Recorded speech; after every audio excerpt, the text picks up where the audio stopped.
我係楊銘儀 Ryan。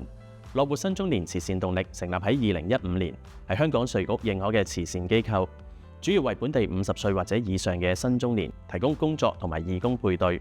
培訓、職涯諮詢以及體能訓練嘅多元化服務，確立退休同埋生活目標。一方面善用個人嘅寶貴經驗同埋專長貢獻社會，另一方面鍛鍊體能，保持身心健康，活出更精彩嘅第二人生，提高社會對新中年群體嘅認同。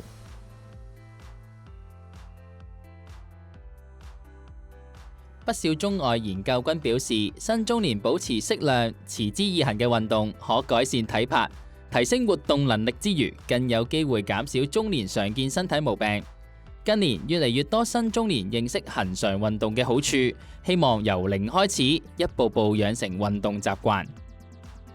有見及此，由香港賽馬會慈善信託基金捐助，樂活新中年慈善動力主辦嘅賽馬會樂動一族計劃，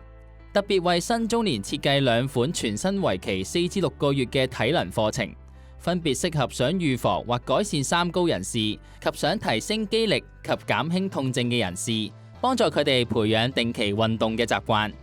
此外，計劃亦會於全港招募新中年出任樂動區長，於所屬區內帶領及推動少做運動嘅新中年及長者，逐步建立恆常運動嘅習慣，提升體能，強健體魄。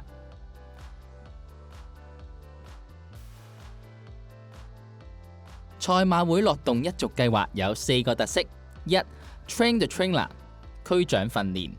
我哋公開招募新中年出任樂動區長，接受由中國香港體適能總會嘅訓練。受訓區長會被委派帶班，以同伴嘅身份帶領新中年及長者做運動。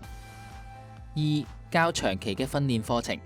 我哋平均每個月輪流喺港九新界舉辦體能課程。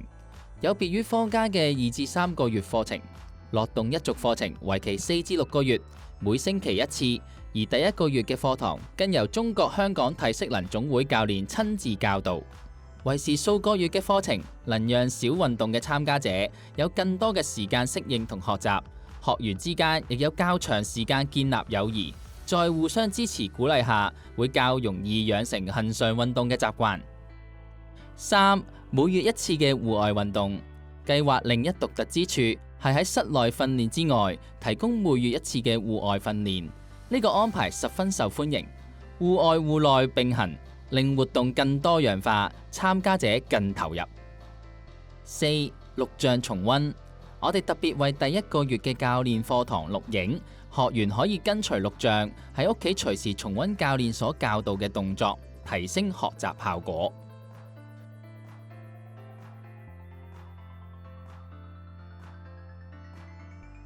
我哋非常開心見到新中年喺參加賽馬會樂動一族計劃後，不但體魄更強健，更因社交圈子擴闊，精神健康得以改善，人變得更加開心同積極。